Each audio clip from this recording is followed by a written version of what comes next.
Assalamualaikum warahmatullahi wabarakatuh. Sahabat horor yang ada di luar sana, apa kabar teman-teman semuanya? Semoga kalian selalu dalam keadaan sehat walafiat. Oke, kembali lagi bersama aku. Di sini aku mau kasih cerita mengenai hantu perpocongan nih guys. Nah, jadi cerita kali ini datang dari Kak Restu Wiraatmaja, di mana judulnya Petaka Air Liur Pocong. Nah, buat teman-teman semuanya yang belum kenal sama aku, silakan bisa follow Instagram aku di @dwiberry dan support terus channel ini dengan cara klik tombol subscribe, like dan tekan lonceng notifikasinya supaya teman-teman gak ketinggalan dengan cerita horor terbaru dari aku. Oke teman-teman, gak usah pakai lama ya, langsung saja kita masuk ke alur cerita dari Petaka Air Liur Pocong. Saat itu, ada seorang pedagang bakso yang disebut-sebut sebagai bakso ikan terenak di Kabupaten Bandung. Bakso ikan ini memiliki rasa yang berbeda dari bakso-bakso lainnya. Bahkan, untuk mendapatkan semangkok bakso ini, pembeli rela mengantri dan mengambil nomor antrian. Salah satu hal yang sangat mendominan dan spesial dari bakso ini adalah rasa kuahnya yang begitu lezat dan mampu membuat para pembeli merasa puas. Pemilik bakso ini bernama Pak Daim. Dia bersama dengan istrinya yaitu Bu Yuli membuka usahanya sejak 20 tahun lamanya. Usut punya usut, keduanya ini melakukan sebuah penglaris berupa tetesan air liur pocong. Bandung, Juli 2010. Saat itu tetangga Pak Daim bernama Pak Aris berkunjung ke rumahnya. Pak Aris seringkali mensuplai bahan baku pembuatan bakso, yaitu ikan. Karena memang Pak Aris dekat dengan Pak Daim, ia sudah terbiasa sudah menunggu Pak Daim di luaran sambil membawa 10 kilo ikan tenggiri. Awalnya Pak Aris ini sangat penasaran mengapa Pak Daik bisa selaris itu dalam menjajakan baksonya. Akhirnya ketika ada kesempatan untuk mengobrol bersama, Pak Daim pun mencoba untuk memberitahu mengenai rasa dari kuah bakso ikannya. Kuah bakso ini sangat langka, bahkan tidak semua orang bisa mendapatkan kuahnya Pak, ucap Pak Daim. Memangnya kuahnya terbuat dari apa Pak? Tanya Pak Aris. Pak Daim menengok ke arah kiri dan kanan sekitarnya. Dia tak mau ada seseorang yang mengetahui obrolannya kecuali Pak Aris seseorang. Kuah ini berasal dari air liur pocong, jawab Pak Daim. Sontak saja Pak Aris terkejut mendengar hal itu. Ia pun tidak percaya bahwa Pak Daim melakukan penglaris yang dilarang oleh agama. Pak, jangan dipakai lagi atuh, bahaya, ujar Pak Aris. Aduh Pak, sekarang mah nyari uang susah, nyari yang halal saja susah. Makanya kalau mau gampang, ya pakai cara yang haram. Urusan tobat kan, urusan kita sama yang di atas, jawab Pak Daim. Pak Aris hanya menggeleng-gelengkan kepalanya. Ia tidak menyangka bahwa selama ini kuah yang digunakan oleh Pak Daim adalah kuah hasil campuran air liur pocong. Pak Aris sebenarnya ingin bertanya lebih lanjut, namun dia memilih untuk meninggalkan hal-hal tersebut. Pak Daim meminta kepada Pak Aris untuk tidak memberitahu kepada warga lainnya, terkhusus masyarakat di sekitar Kabupaten Bandung. Pak Aris hanya terdiam. Dia tidak yakin bahwa usaha yang dilakukan dengan cara yang haram akan berhasil dengan sempurna. Akhirnya Pak Aris pun pamit undur diri. Dia kemudian menuju ke rumahnya dan merenungi diri. Apakah dia akan terus mensuplai ikan dari Pak Daim? Kegundahan hatinya semakin meningkat, manakala ia dibuat pilihan yang sangat sulit.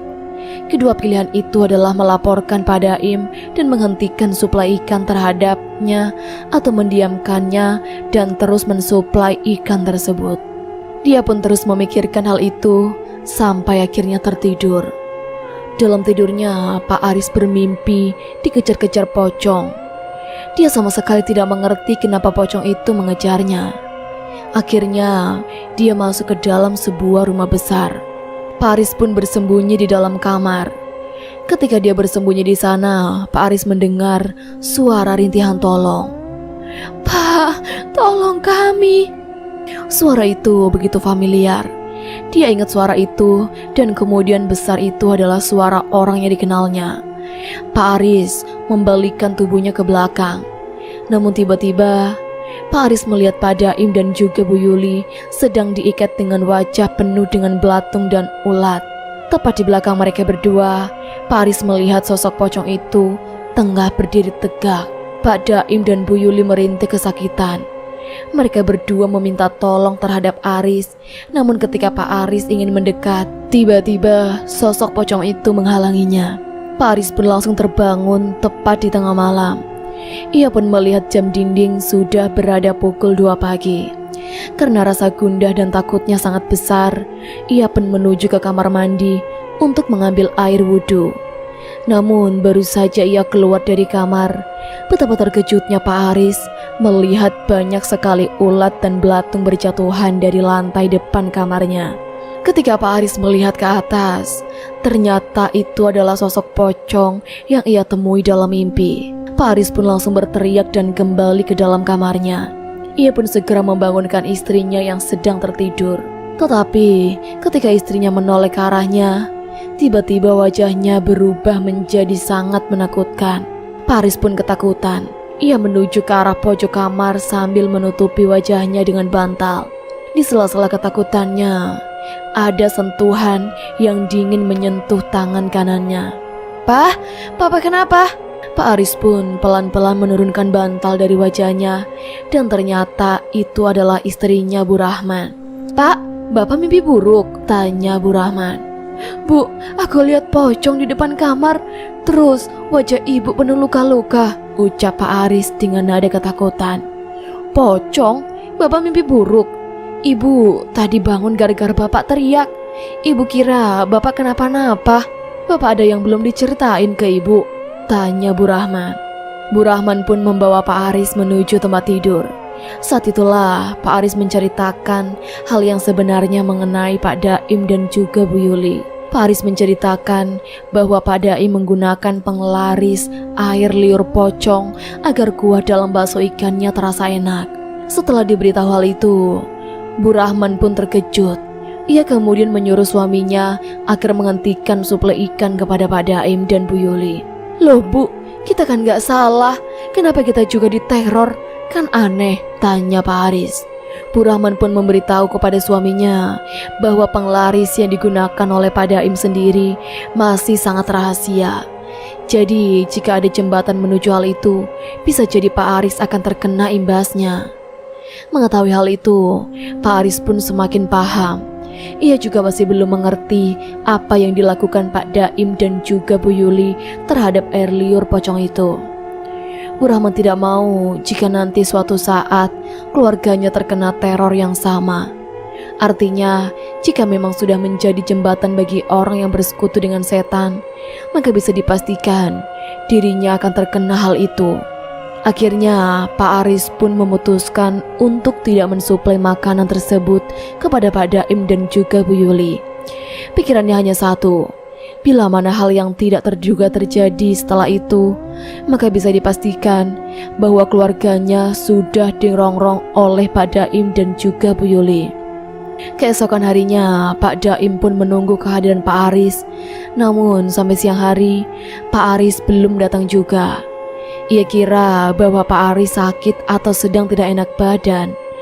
Dengan terpaksa, ia pun menuju ke rumah Pak Aris untuk menanyakan ikan pesanannya. Namun, ketika Pak Daim menuju rumah Pak Aris, ia terkejut ketika melihat Pak Aris sedang menyirami tanaman bersama istrinya. Pak Daim pun langsung marah-marah karena menilai bahwa Pak Aris tidak konsisten dalam mensuplai ikan-ikan pesanannya.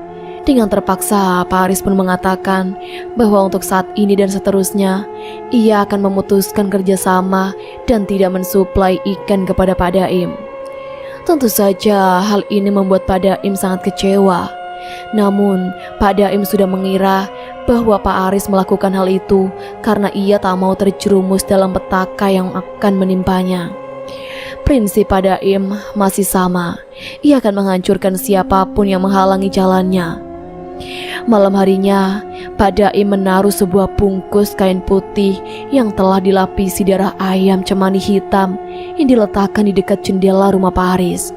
Saat itu, Bu Rahman sedang melakukan sholat Isya di kamarnya sendirian.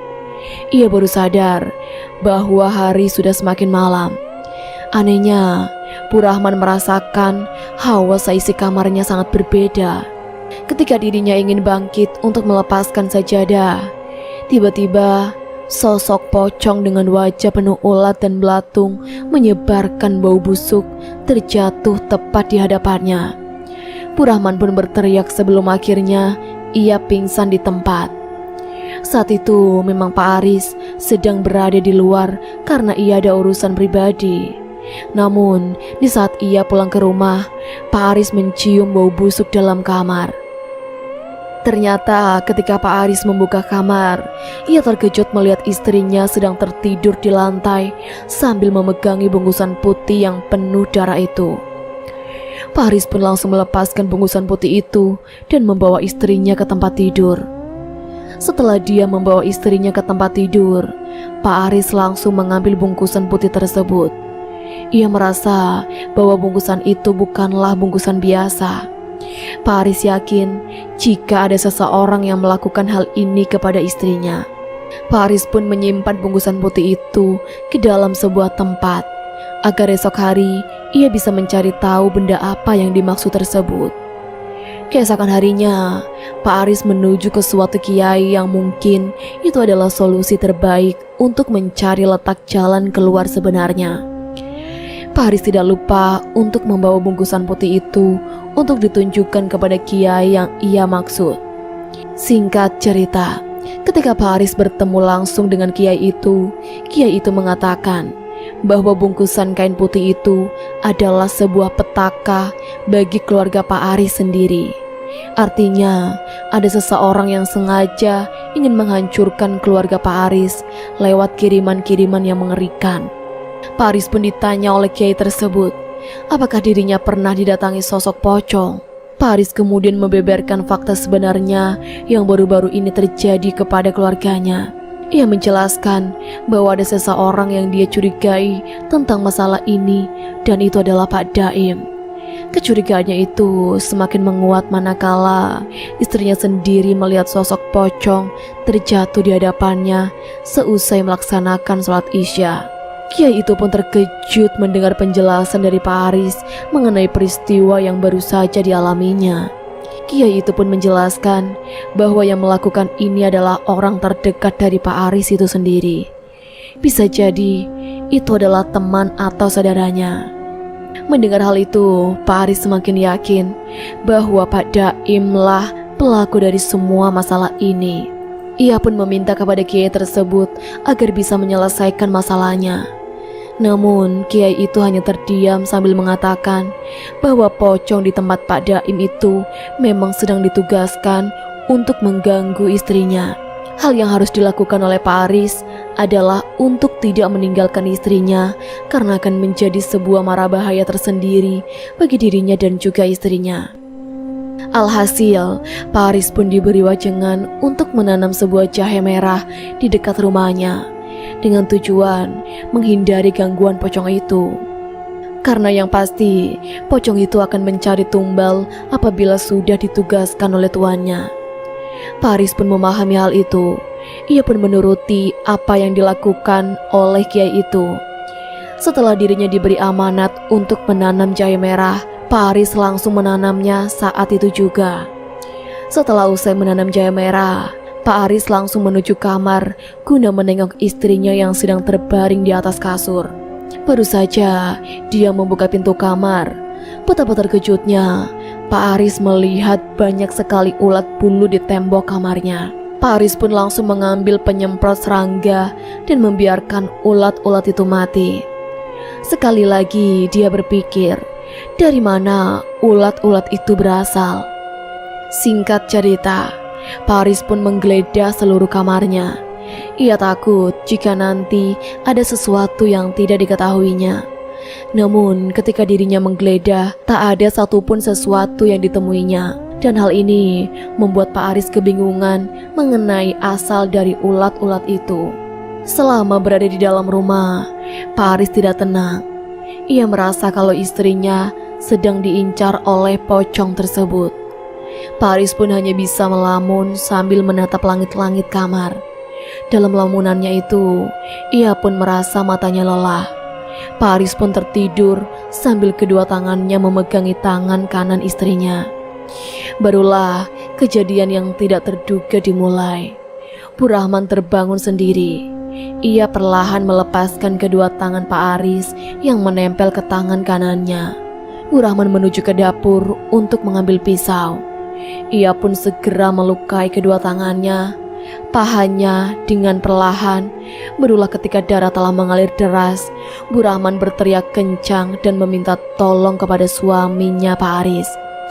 Pak Aris yang terkejut mendengar teriakan itu pun langsung menuju ke dapur, dan dia terkejut ketika melihat lantai penuh dengan darah istrinya. Pak Aris pun langsung membawa Bu Rahman menuju rumah sakit. Untungnya Bu Rahman masih bisa diselamatkan walau dia telah kehilangan darah dengan sangat banyak. Terlepas kejadian itu, Pak Aris pun tidak ingin lagi meninggalkan istrinya sendirian, karena dia tahu bahwa kejahatan akan selalu mengintai dan berusaha membunuh istrinya. Berbeda dengan Pak Daim dan Bu Yuli, keduanya mulai kebingungan untuk mencari ikan sebagai stok baksonya. Sebenarnya dalam memelihara pocong ini sendiri, Pak Daim dan Bu Yuli harus bersedia mengubur bayinya yang masih dalam kandungan. Namun, betapa dia tidak mengetahui hal yang mengerikan selanjutnya. Sosok ini perlahan akan menyedot darahnya jika dia telah dijadikan untuk menyerang seseorang. Barulah ketika keesokan harinya, Pak Daim dan Bu Yuli ditemukan tidak bernyawa dengan tubuh yang sangat kurus serta wajah yang pucat. Menurut kiai tersebut, pocong itu menghisap darah mereka berdua karena gagal membunuh Bu Rahman. Nah teman-teman, jadi itulah tadi akhir cerita dari Petaka Air Liur Pocong. Semoga teman-teman bisa mengambil pesan-pesan dan hikmah yang ada di dalam cerita ini ya. Oke teman-teman, aku akhiri dulu sampai di sini. Sampai bertemu di ceritaku selanjutnya. Wassalamualaikum warahmatullahi wabarakatuh.